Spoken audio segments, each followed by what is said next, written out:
Um mecanismo de sinalização é um tipo de mecanismo de revelação. Os mecanismos de revelação são mecanismos que fazem com que os agentes tenham como melhor alternativa revelar os seus tipos. Vamos ver mais dois exemplos de mecanismos de revelação. O primeiro deles é o chamado leilão de Vickrey. Trata-se de um leilão por um objeto qualquer, no qual os participantes devem fazer lances simultaneamente, por exemplo, oferecendo lances por carta fechada. O vencedor desse leilão será o vencedor que apresentar o maior lance, porém o preço que ele vai pagar pelo objeto leiloado vai ser dado pelo segundo maior lance. O que acontece nesse caso? Cada proponente terá como melhor resposta, vamos voltar um pouquinho, se um proponente ele não sabe exatamente que lance ele deve oferecer, porque não sabe o lance que vai ser oferecido pelos outros proponentes. Mas, dados os lances oferecidos pelos outros proponentes, a melhor resposta do primeiro proponente será oferecer um lance maior do que o maior lance entre os outros proponentes, caso o maior lance entre os outros proponentes for menor do que a disposição a pagar do nosso primeiro proponente. Por exemplo, se eu estou participando de um leilão de Vickrey, eu devo pensar o seguinte: se entre todos os outros participantes desse leilão, o maior lance é menor do que a minha disposição a pagar para vencer esse leilão, a minha melhor estratégia num leilão de Vickrey seria oferecer um lance maior do que o maior lance dos outros jogadores, porque nesse caso eu ganho o leilão e pago pelo objeto o maior lance dos outros jogadores, que, por hipótese, é menor do que a minha verdadeira disposição a pagar. Em particular, eu poderia, nesse caso, como uma possível melhor resposta, seria efetivamente declarar minha verdadeira disposição a pagar para ganhar esse leilão. Bem, se o maior lance entre todos os outros jogadores for maior do que minha verdadeira disposição a pagar, nesse caso eu não devo oferecer um lance maior do que o maior lance entre todos os outros jogadores, porque se eu fizer isso, eu ganho o leilão e vou ter que pagar pelo objeto o maior lance entre todos os outros jogadores, que é maior do que minha verdadeira disposição a pagar, e portanto vou ficar com excedente negativo. Então, se o maior lance entre os outros jogadores é maior que o meu lance, que a minha verdadeira disposição a pagar, eu devo escolher um lance menor do que o maior lance entre os outros jogadores. A minha verdadeira disposição a pagar novamente será uma boa escolha. Isso significa que a minha verdadeira disposição a pagar é uma boa escolha caso eu saiba que entre os outros jogadores ninguém está disposto a bater minha verdadeira disposição a pagar, e é uma melhor escolha também caso eu saiba que entre os outros jogadores alguém vai dar um lance superior à minha verdadeira disposição a pagar. E, portanto, declarar minha verdadeira disposição a pagar é uma estratégia fracamente dominante. Isso significa que ela vai ser sempre superior a algumas estratégias e nunca vai ser inferior a qualquer estratégia. Nesse caso, faz sentido imaginar que todos os participantes vão declarar sua verdadeira disposição a pagar. Então, o leilão de Vickrey é um mecanismo de revelação. Os agentes não têm por que não revelar sua verdadeira disposição a pagar. O custo desse mecanismo, ele vai ter um custo para o leiloeiro, que é que o leiloeiro vai ter que fazer com que o vencedor pague menos do que estaria disposto a pagar. Ele vai pagar o segundo lance, e não o lance que ele estaria disposto a pagar. Bem, um mecanismo um pouquinho mais elaborado é o chamado mecanismo de Vickrey-Clark-Groves. E ele é apresentado como um mecanismo de revelação da disposição a pagar de agentes pela provisão de um bem público. Então imagine que um planejador central, benevolente, que deve escolher a quantidade a ser provida de um bem público. Vamos chamar essa quantidade de G. Cada um dos agentes que vão participar, que vão oferir esse bem público, eles têm uma função de utilidade que tem esse formato. É XI, que é a quantidade de dinheiro que vai ser gasta com bens privados, mais uma função VI de G, onde I é o índice que indica o agente. Então ele tem preferências quase lineares. E nesse caso, VI de G, se as preferências tiverem esse formato, VI de G pode ser interpretado como a disposição a pagar do agente I para que seja provida uma quantidade G do bem público. Bem, imaginem que já tenha sido pré-estabelecido e seja do conhecimento dos agentes que o custo de provisão do bem público, que assumiremos que seja uma função C de G, será rateado entre os agentes de acordo com qualquer regra, tá? Sendo que o agente 1 vai pagar uma porção C1 de G, o agente 2 uma porção C2 de G e assim por diante, né? De modo a que a somatória das parcelas que cabem a cada agente correspondam ao custo total de provisão do bem público, tá? De uma maneira, de um modo qualquer, mas que seja de conhecimento prévio dos agentes. Bom, o planejador central, imaginemos, ele não conhece as verdadeiras disposições a pagar de cada agente, tá? Mas ele pode perguntar para cada agente o seguinte, dizer para cada agente o seguinte: olha, eu sei que se eu vier prover uma quantidade G do bem público, o seu excedente vai ser a diferença entre a sua disposição a pagar e a parcela do custo que vai caber a você, associada a essa quantidade do bem público. Vamos chamar esse excedente de RI. RI é também para cada agente uma função de G. O planejador central podia pedir para cada um dos agentes declarar o seu RI. Se os agentes declararem corretamente esse RI realmente é o verdadeiro excedente de cada agente. O papel do planejador central seria simplesmente escolher o valor de G que maximizasse a soma dos RIs. Porém, os agentes podem querer não declarar sua verdadeira disposição a pagar. Eles podem ter um viés estratégico. Por exemplo, se um agente acha que o bem público vai ser muito benéfico para ele, ele pode declarar um excedente muito grande, uma função de excedente muito grande. Se ele acredita que no frigir dos ovos, né, o bem público vai ser mais provido do que ele desejaria, ele pode, ao contrário, né, tentar declarar um excedente muito pequeno. O que o planejador central pode fazer para induzir os agentes a declararem efetivamente seus verdadeiros excedentes? Bom, o mecanismo de Vickrey, Clark e Groves é uma solução para esse problema. Vamos definir duas variáveis. Tá? A primeira variável é a variável G estrela, que vai determinar a quantidade do bem público que maximiza a soma dos excedentes declarados. Então, cada agente declara qual que é o excedente que ele teria em função de G, ou seja, ele vai declarar uma função. O planejador pega a soma dessas funções e vê qual que é o valor de G que maximiza essa soma. Se todos os agentes declararem DI corretamente, se a declaração do excedente, da função de excedente dos agentes for igual à função real de excedentes dos agentes, que a gente estava chamando de RI, a escolha de G estrela vai ser escolhido de modo a efetivamente maximizar o excedente social e, portanto, vai ser escolhida a quantidade ótima a ser provida do bem público. Vamos definir uma outra variável, que vamos chamar de GI', certo? Essa variável vai ser definida para cada um dos agentes e ela corresponde ao quê? A escolha que o planejador central deveria fazer caso ele quisesse escolher G de modo a maximizar a soma de todos os outros agentes menos o agente declarado. Então, a GI', né, vai ser simplesmente o valor de G que maximiza os excedentes dos agentes diferentes de I. Maximiza a soma dos excedentes dos agentes, excluindo I. A diferença entre G estrela e G' é a diferença que o agente I está fazendo na escolha pública. Né? De fato, a escolha pública ela muda de G' para G estrela porque o agente I fez uma declaração que induziu a isso. Okay? O mecanismo de Vickrey, Clark e Groves, ele consiste no seguinte. Né? Primeiro, consulta-se aos agentes qual que seria a função de excedente desses agentes em função de G. Então a gente pede para os agentes declararem os seus RIs e a gente sabe que eles vão declarar os seus EIs.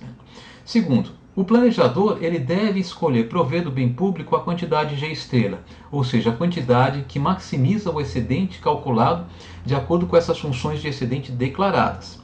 Mas, para cada agente, o planejador vai impor um imposto, chamado imposto de Groves-Clark, que vai consistir no que? A diferença, tá, entre a soma dos excedentes dos outros agentes quando a escolha é ótima, quando se desconsidera o primeiro agente. Colocando de outra maneira, eu vou impor para o agente I, tá, um imposto que corresponde à diferença entre o quê? A soma dos excedentes dos outros agentes quando a escolha é ótima, desconsiderando-se a opinião do agente I, ou seja, quando a escolha é ótima para os outros agentes, menos a soma dos excedentes dos outros agentes quando a escolha é ótima, considerando-se inclusive o agente I. Isso aqui quer dizer simplesmente o seguinte: o imposto que eu vou declarar ao agente I é a soma das perdas de excedente que, quando o planejador leva em consideração o agente I, são impostas aos outros agentes. Tudo isso em termos de perdas de excedentes declaradas, né? Então é igual à soma das perdas de excedentes declaradas que são impostas aos outros agentes pelo fato do planejador central ter que levar em consideração também o interesse do agente I. Bem, como vai funcionar esse mecanismo? Sabendo desse mecanismo, o agente I vai falar o seguinte, né? O meu excedente, o excedente do agente I, como função, né, do valor G que vai ser escolhido pelo planejador central, vai ser o seguinte, né? Vai ser o meu verdadeiro excedente, né? Mas agora eu vou ter que descontar o imposto que eu vou ter que pagar, menos o imposto de Groves-Clark. Okay? Muito bem. O agente I, tá, ele gostaria de declarar uma função de excedente que induza o planejador central a escolher o G que seja o melhor para ele, dada a escolha dos outros agentes. Nós estamos pensando aqui num equilíbrio de Nash.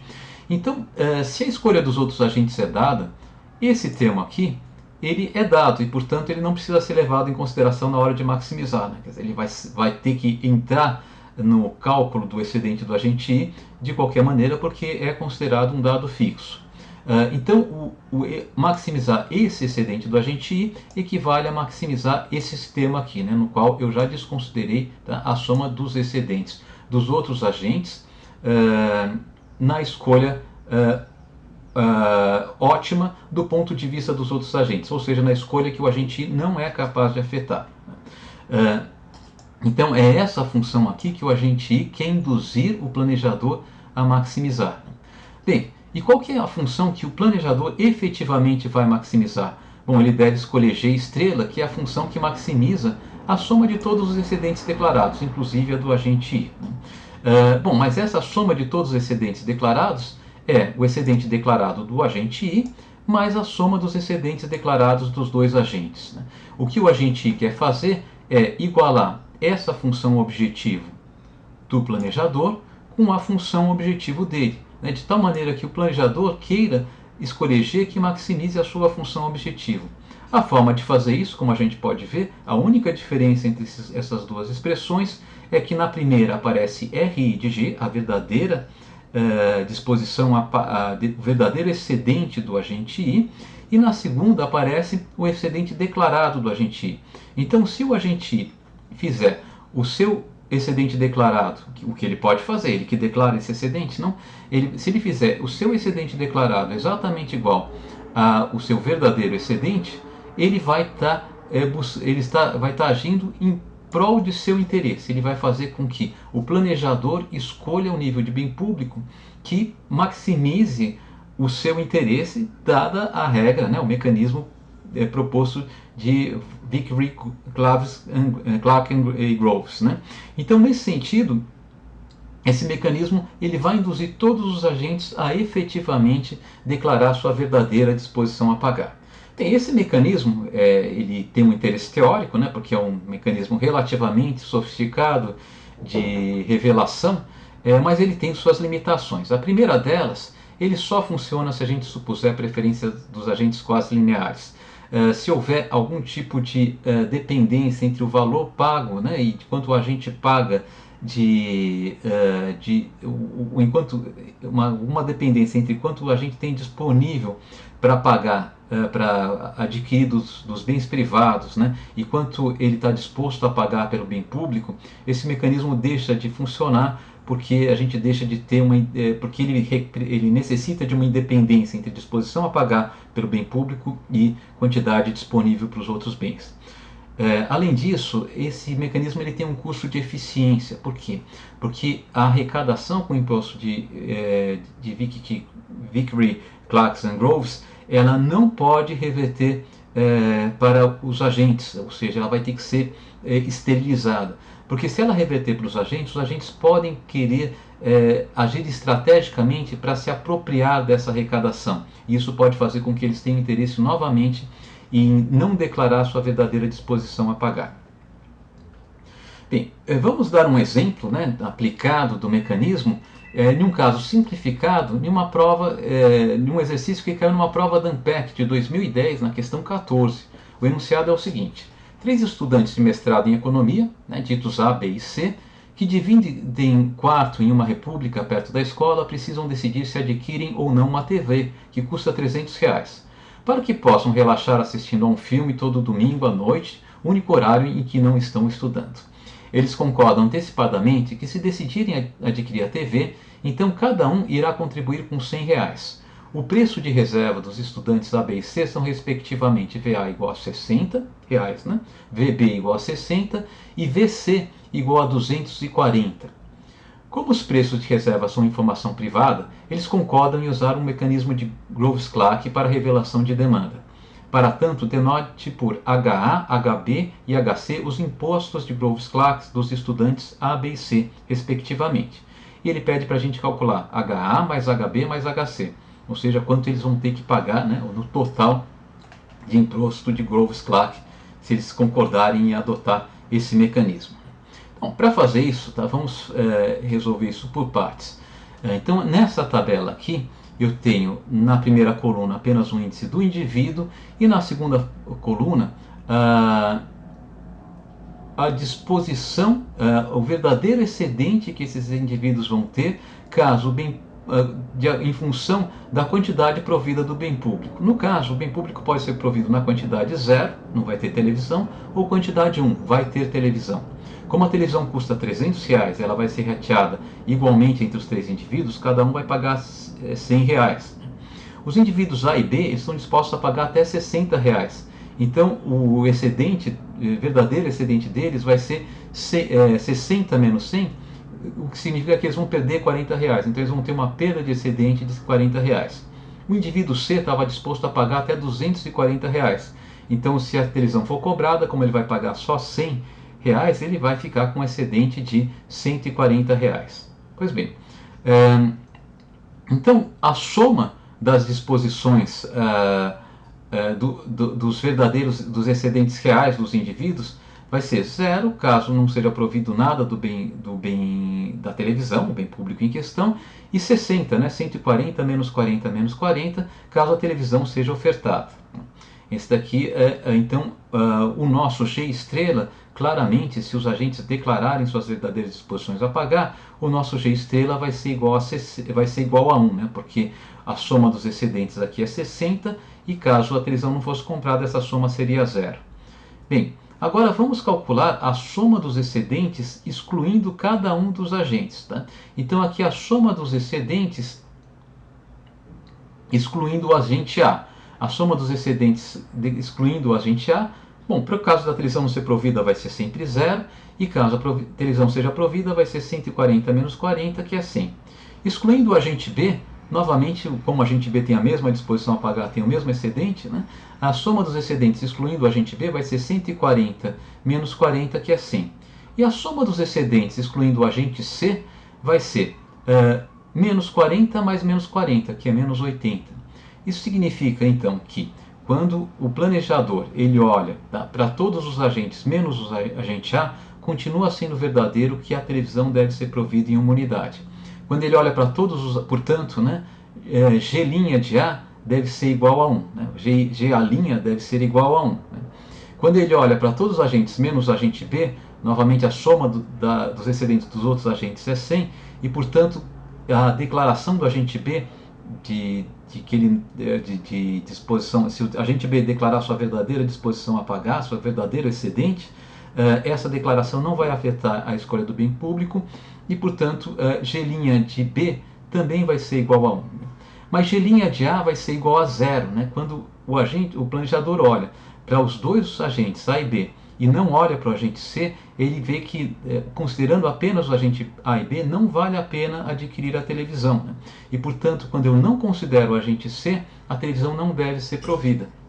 Agora, consiste simplesmente, a gente percebeu o seguinte: a televisão vai ser provida porque a soma dos excedentes declarados, que serão iguais aos verdadeiros excedentes, por quê? Porque o mecanismo de Groves-Clark induz a isso, conforme nós vimos, né?